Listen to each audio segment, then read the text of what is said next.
ഒരു ജന്മത്തിൽ തന്നെ എത്ര ജന്മം ജീവിച്ചു തീർത്തു പോയെന്ന മാമേ ഞാൻ. മാഷായി, എഴുത്തുകാരനായി, സന്യാസിയായി, ഒടുക്കം വടക്കേ ഇന്ത്യയിൽ എവിടെയോ കിടന്ന് സമാധിയുമായി. എന്റെ ജീവിതം പൂജ്യം, വട്ടപൂജ്യം. ആരുടെ ജീവിത ഗോവിന്ദ മാമേ ധന്യം? കേട്ടിട്ടില്ലേ പൂന്താനം പറഞ്ഞത്? 10 മാസം വയറ്റിൽ കഴിഞ്ഞു പോയി, 10 പന്തിരാണ്ട് ഉണ്ണിയായിട്ടും പോയി എന്ന്. ആകപ്പാടെ നമുക്ക് ദൈവം കനിഞ്ഞ് അനുഗ്രഹിച്ചിരുന്ന 10-60 വയസ്സിനിടയ്ക്ക് നമ്മളൊക്കെ 10 മാസം അമ്മയുടെ ഗർഭപാത്രത്തിലാ. പിറന്നു വീണാ പിന്നെ 10-12 വയസ്സ് വരെ ഒരു ഉണ്ണി മാങ്ങയുടെ പരുവത്തിൽ. 13ാമത്തെ വയസ്സോട്ട് തുടങ്ങാനില്ലേ ഏഴര ശനി, കണ്ടകശനി, കേതുവിന്റെ അപകാരം, രാഹുൽ ദശ എന്നൊക്കെ പറഞ്ഞ ഓരോ കാലദോഷങ്ങൾ. 10-40 വയസ്സ് കഴിയും ആ കാലദോഷ കടലൊക്കെ ഒന്ന് നീന്തി കിട്ടാൻ. അപ്പോഴേക്കും തുടങ്ങായി ഷുഗർ, പ്രഷർ, പാൽപിറ്റേഷൻ, കൊളസ്ട്രോള്, ആമവാദം, സന്ധിവാദം എന്നൊക്കെ പറഞ്ഞ് ഓരോ ദണ്ണങ്ങള്.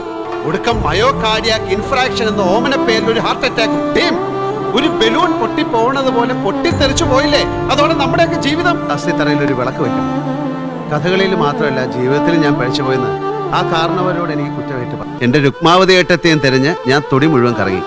കരയണുണ്ടോ എന്റെ അമ്മ? കരയേ? നിനക്ക് തോന്നണതാ?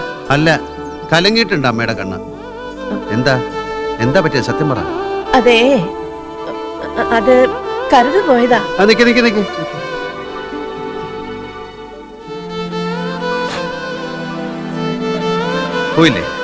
പോയില്ലേ കരുത്. ആകാശം പോലെ തെളിഞ്ഞു നിൽക്കുന്ന നമ്മുടെയൊക്കെ കണ്ണില് ഇടയ്ക്ക് ഓരോ കരടെടുത്തിടും ദൈവം. ഇല്ലേ രുക്മാവതി എടുത്തേ?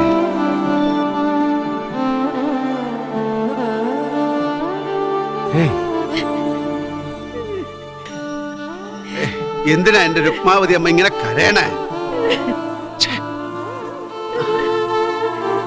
എനിക്ക് കണ്ണീരല്ലാണ്ട് എന്താ ഉണ്ടായേക്കണേ ഇതുവരെ?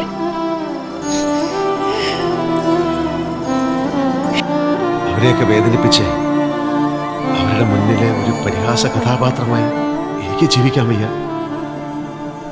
ഒന്നുകിൽ മരിക്കും,